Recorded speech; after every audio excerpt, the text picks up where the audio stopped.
Well, we don't play in drop A, so that would help us kind of stay in the brighter trebly range. Yeah, honestly, a lot of it has to do with what we started off with talking to, is like, the style that we just play, what naturally comes out when we plug in electric guitars and have drums going.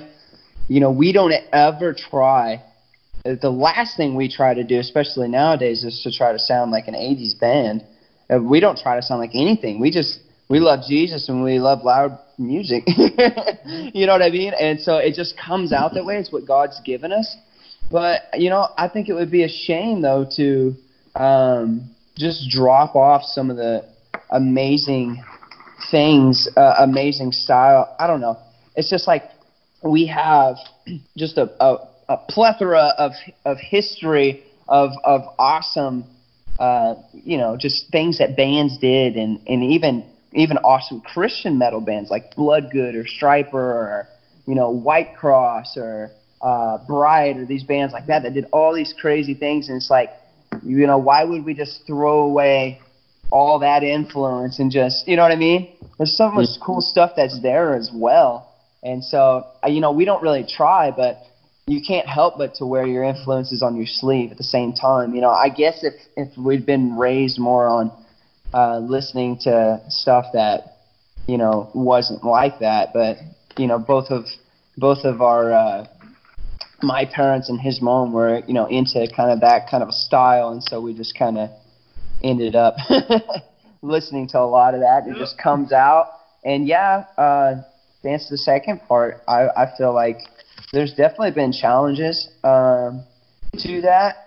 One of the biggest challenges, I think, for us when we were first doing it is we really embraced it, and then we got tired of it, and then it's just like, oh my gosh, and now we're just like, I don't care.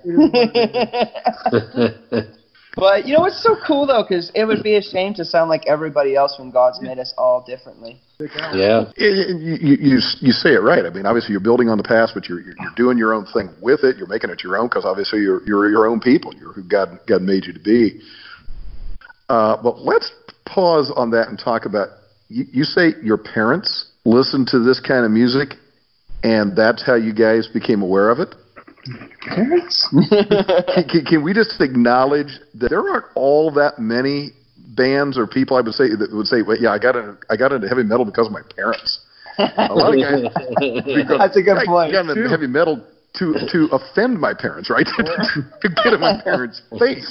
You guys had parents who introduced you to it. Yeah, they did. Yeah. Well, my parents were youth pastors, and so my music was a big part. We always got to go to the concerts and stuff when I was a kid. And actually, I didn't listen to anything secular until I was 12.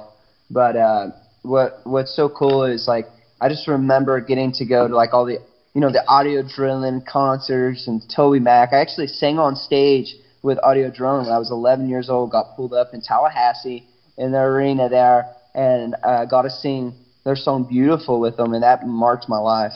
Oh, my goodness. Wow. Yeah. Oh, wow. I know. It marked me, and because they were my favorite band. I knew I wanted to do that, and I'm like, this is singing in front of 11,000 people. I'm like, this is crazy. but I'll never forget that. It's so cool. But my parents. This is Travis again speaking. My parents were, especially my dad was really into. He sang in rock bands and stuff when he was younger, and so that was a big part of that. And then I started listening to stuff like Striper and things, and really went for that style, the vocal style and stuff. And like I said, I didn't listen to anything secular until I was 12, and then I'm gonna be honest, I got so hooked on the rock of that the world has to offer to a detriment. and for years it actually became really unhealthy. Yeah, it became my god. I worshipped all things metal and classic rock. I could tell you any trivia question and You know what I mean? But I could always look at what I was listening to and like, you know, how bad it was. Like when I look back on like the worst stuff I would listen to, I was going through like the worst stuff in my mind and the things I was doing and things like that. It's so crazy how big of an influence music is on you. And yeah, so I'm not really into all that stuff anymore, but the influences are still there. Obviously, you know, you can't. Yeah. But you know, God redeems so much of that stuff, and I'm sure you guys are well aware of some of the great stories. But one that comes to mind right now, and I know Wildman and I have talked about it. I think Blackie Lawless from Wasp. Oh yeah. You know, dude, then now releasing songs like Golgotha and so other Christian. It's just unbelievable. So you know, a masterpiece. You know, that was so good for me, honestly, because when he came out with Babylon's Burning, that was actually towards the end of my run with the secular music and stuff, and I was such a big Wasp fan, and I would listen to some of their worst songs, man, and just fill myself with that trash, and then just seeing Blackie turn to Jesus and talk about how he doesn't sing those songs anymore. Yeah, it was really inspiring and good for me on the road to you know, get out of that. So yeah.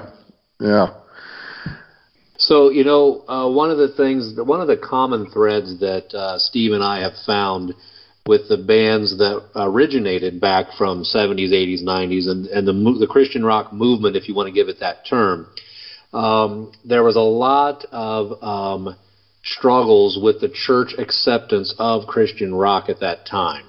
I joke with Steve from time to time. I was going into a Petra concert one time when I was 16, or I think 18, I think, and I had to go across these picketers who were preaching at us, saying that we needed to get saved because nobody going to a Petra concert could possibly be saved. So you know, there's a lot of reality to that, of what the bands went through back then. What have you faced, being in your situation, being a unique band, but being a Christian rock band and unique band, focuses on ministry? Has the church been accepting of you, or have there been challenges there as well? Overall, yes, but there's been some miscommunications or misunderstandings. Definitely, if anything, misunderstandings. Oh, for sure. Okay. You know, our first full-length release was called Get the Hell Out. And so that brought some challenge. Thank you. Thank you very much. Hey, better out than in, right? But absolutely. But, you know, there were some challenges with that, and but it didn't happen though when the album first released. What was so funny is when we released Get the Hell Out, we were still. I mean, obviously Jesus was. You know, he's been the reason why the band's been around forever, but there was still some growth that's taken place since then. We weren't as bold with the message. Now, we would always ask people if they needed prayer, you know, come up with this afterwards. You know, we want to present hope, God loves you, things like that. And we would say, you know, stuff, but nothing like what pours out of our spirit now, you know what I mean? And so it was like, interesting, because I had an encounter with the Lord in 2017 that really shook me and changed my life, and just lit a fire that's been burning ever since. And as we started just preaching the gospel with fire and boldness, it was like then the stuff happened where the churches would be like, they can't play. And like I remember we were going to open for Decipher Down, and TJ was talking to this pastor for almost at least an hour before the show while we were setting up, and I found out afterwards, because I told him afterwards, we're sitting in Waffle House in front of him and Brandon, and I'm like, dude, that pastor was so cool. and Brandon's like, TJ, you got to tell him. He's like, I didn't tell him. He's like, you have to. And he said, dude, when I was talking to him, I was begging him to let you guys play. Because he was like, they can't play, because he looked us up and found out about us, and we were setting up. So the pastor comes up to talk to me, and all I can talk about is Jesus, and we got so like, you know, just got in this crazy, awesome conversation and connected awesomely and stuff. I was just thinking, this guy is awesome, and he repented to TJ afterwards and was like, man, I was so wrong. about these guys. They love Jesus and are on fire. So it was so cool, but it's always just been misunderstanding. And there ain't a bad word I could say about the church. I love the Church of Jesus Christ all the way across the board, and I just pray that we all grow together, and I mean we as in us with them, with everybody, you know. And so we're not each other's enemy, and that's something we have to realize that you can only unify around Jesus. You can't even unify around unity. Jesus is the only thing we can unify around. So. Yeah. The only point of us. Do you guys think?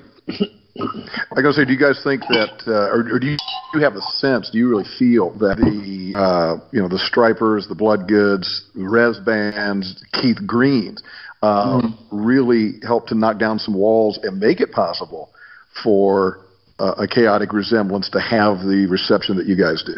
For sure, absolutely. I mean, if it wasn't for them, kind of pioneering and forerunning, I mean, we'd kind of be just kind of at a loss, Sure. Because we've had the blessing of having so many of these people from these bands be mentors in our life, like Les and Michael from Bloodgood and Oz from Striper and so many others that have poured into us, have encouraged us in the faith, and have encouraged us and pushed us along and tried to steer us away from pitfalls we might have fell in. Yeah. I mean, Paul even talks about that, about building upon what he's laid and what he built, and so it's really, absolutely, man. We wouldn't be here if it wasn't for them. Like you guys were saying, there was so much. I mean, we've had a little bit of stuff, but there was so much persecution and misunderstanding with those forerunners and what we're doing right now. So we highly honor them, and we always want to make sure that we honor those awesome pioneers for sure. Well, you mentioned Les Carlson and Michael Bloodgood and guys like that, and kind of mentoring you and giving you some advice and so forth.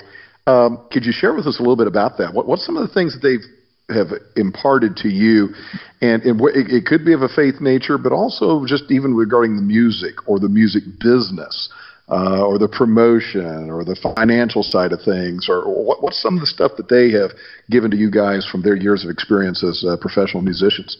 Oh, goodness. So much. Musically, tons of stuff. Les, on, singing, Oz on guitar playing. He's like my guitar guru guy. Just, he just opened my mind to what little musical theory I know. And, but all these guys in these bands, they would tell us about the stuff they would go through, these crazy, like the Spinal Tap moments we always goof about, how Bloodgood would get paid like $5 in a Snickers. Me and Travis got ours, so we're honorary workers for him. But they would just encourage us with the stories that they would tell us, and one time Bloodgood was playing in SoCal, and we were playing earlier that day, and they wanted us to play with them on Black Snake and on Prey. And so we did, and we were introduced during their set, and Les was like, these guys are the guys we're passing the torch to. And that was just really encouraging and, very humbling, and also, kind of like, oh man. Yeah, I know. When you have somebody like Bloodgood, you say something like that, like you're just like, you feel like you're just like this little band in Oklahoma. Yeah, it's like, dude. And they're like, we're passing the torch to them. We're like, what'd you say? Mantles down. It's like, what they said, but you just want to hear them say it again. Wow. Yeah, that's huge. That's huge. That is. So how can you tell us a little bit about how Oz got involved and how he started to produce and be in the studio with you guys? Yeah. Oz is Oz is so funny. We love Oz. Well, it all started off. We started playing Rocklahoma in 2014 was the first year we played, and we had a burden on our heart. We had felt like somebody from Striper needed to produce our our album we was going to do, and we just through dreams and different things band members